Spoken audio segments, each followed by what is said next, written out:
The wind is a liar. It carries the scent of pine and distant snow, but it brings no game.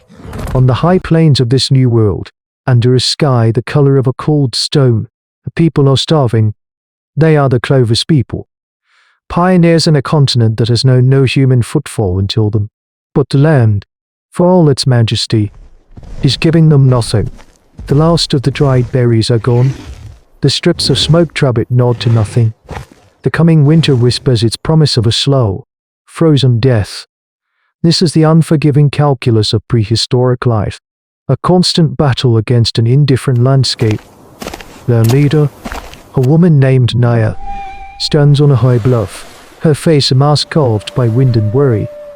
Her eyes scan the vast, rolling grasslands below.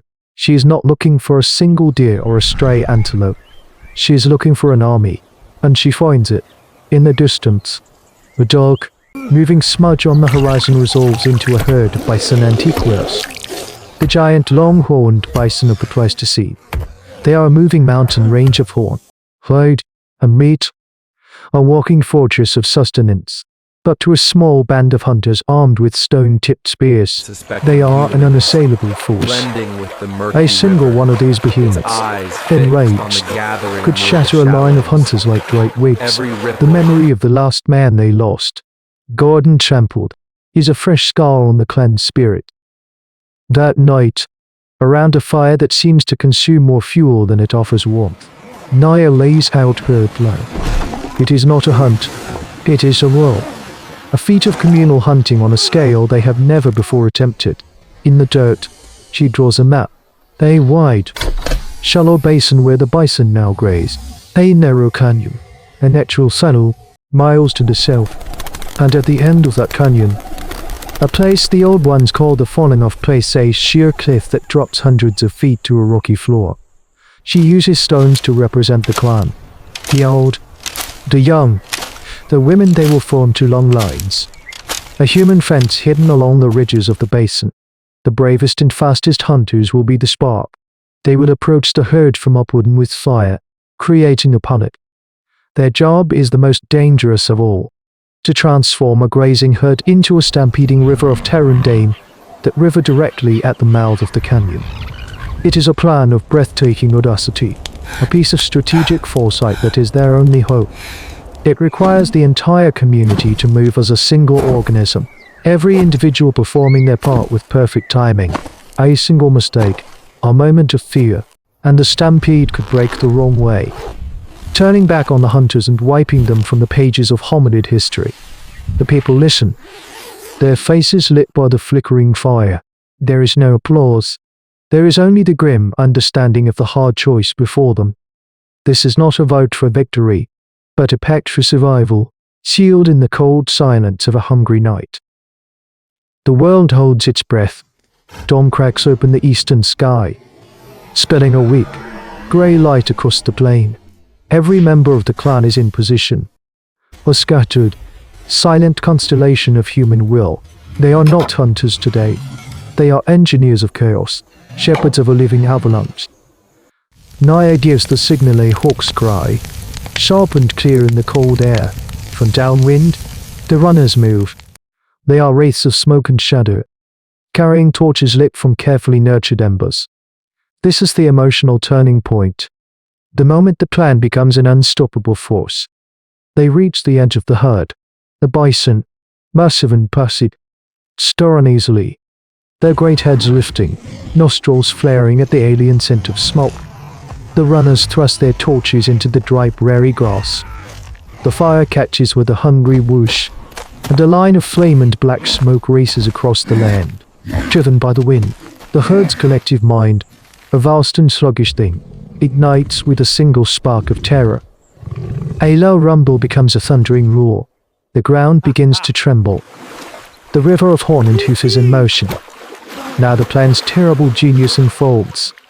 As the stampede gathers momentum, the lines of people hidden on the ridges rise up. They do not attack. They become a living fence, waving hides, shouting. Shaking rattles a wall of noise and motion designed to press on the herd's flanks, to keep the torrent from overflowing its banks.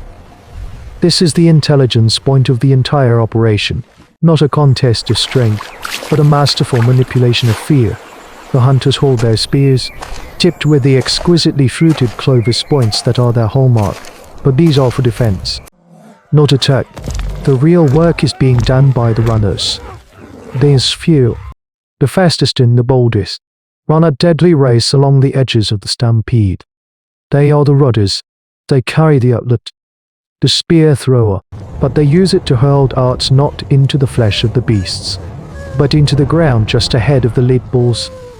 The thud and hiss of the projectile is enough to make the massive animals shy away, turning the entire herd by a few crucial degrees. It is a task that requires unimaginable courage. The air is a choking cloud of dust. The noise a physical blow. A single misstep, a moment of hesitation, and they would be sucked under the tide, erased in an instant. One young runner, Poien, stumbles. His companion, Toro, grabs his arm, hauling him back from the brink just as a panicked bull veers wildly.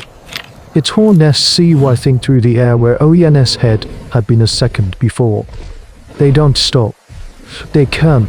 They are guiding a force of nature, and the price of failure is the entire clan's existence. Inch by terrifying inch, they steer the living earthquake toward the dark slash in the earth that is the canyon's mouth. The canyon is a throat, and it swallows the herd whole. The terrifying roar of the stampede is amplified by the rock walls, becoming a physical presence that vibrates in the bones. For the runners, this is the final, most desperate act of the play. The herd is now contained, but its furious momentum is unchecked. There is no turning back. At the cliff's edge, the lead bulls, blinded by panic and pressed from behind by the crushing weight of thousands of their kind, have no choice. They do not jump. They are pushed. For a few heartbeats, they are creatures of the air, magnificent silhouettes against the pale sky, before they plummet into the abyss. The rest of the herd follows, a relentless waterfall of flesh and bone. The sound from below is a sickening percussion of thuds and cracks, a sound that will haunt the clan's dreams for generations. When the last of the herd has gone over, an unnatural silence falls over the plains, broken only by the wind and the heavy, gasping breaths of the survivors. The hunt is over. The war is won. But the cost is immediately, brutally apparent. Two of the runners are missing. Koru is there, his face caked in dust and tears. But Oyen, the young man he saved moments before, is gone. He was not fast enough at the canyon's mouth. He was consumed by the river he helped to create. The clan descends into the canyon, the place of the red harvest. The scene is one of apocalyptic carnage, a landscape that future archaeology will study to understand the lives of these ancient humans. It is a mountain of meat, hides, and shattered bone. The resource surplus is staggering, enough to feed them through this winter and the next. But first, there is the work of honoring the dead. Naya finds Oen's body, and the body of another hunter, near the canyon's entrance. Their sacrifice was not in vain. It was a deliberate, accepted part of the plan.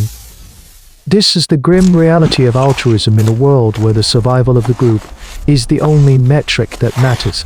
They are not mourned with tears alone, but with action. The clan begins the colossal task of butchering. Their movements swift and practiced, their faces grim. Every strip of meat they cut, every hide they peel, is a testament to the men who paid for it with their lives.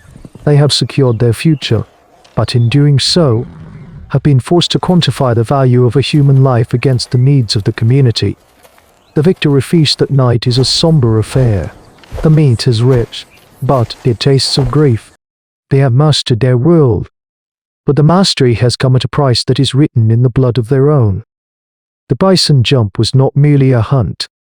It was a project of civil engineering, a military campaign, and a profound social contract all in one. It represents a cognitive and communal leap of staggering proportions.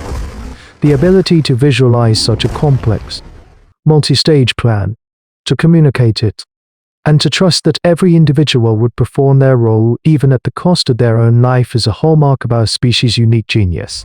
This was not the work of individuals. It was the work of a society. The bones at the bottom of these cliffs are a monument, not just to a successful hunt, but to the birth of elaborate, coordinated action, the kind of action that would eventually build cities and send us to the stars. The ghosts of Yen and the other lost runners teach us a hard truth about progress. Every great leap forward for our species has been paid for by the sacrifice of the few for the many.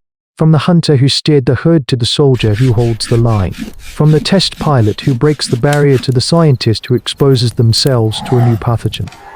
The calculus remains the same. Our greatest triumphs are built upon a foundation of anonymous, heroic, and often tragic altruism. The story of our survival is not written in stone, but in the echoes of hard choices made in the face of impossible odds. What happens when the greatest threat is not a beast, but a belief?